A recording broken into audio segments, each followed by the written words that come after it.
how to add or remove members from WhatsApp group. In today's video, I'll show you how to add and remove members from a WhatsApp group, whether you are the group admin or just helping manage it. Let's get started.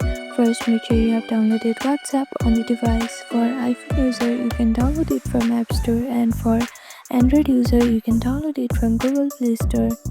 After that, click on search bar and open WhatsApp.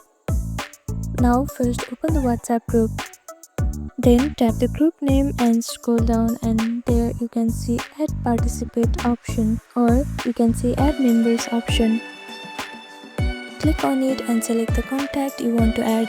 Tap the check mark or done to confirm. You can also share a group invite link by tapping invite to group via link, perfect for large groups or events. To remove someone, go back to the group info screen, tap on the member's name you want to remove. Then just tap remove from group and the person will be taken out immediately. And that's it. This is how you add or remove people from WhatsApp group. Thank you for watching this video. Please do not forget to like, share and subscribe to our channel, and comment down below if you have any other queries. Thank you.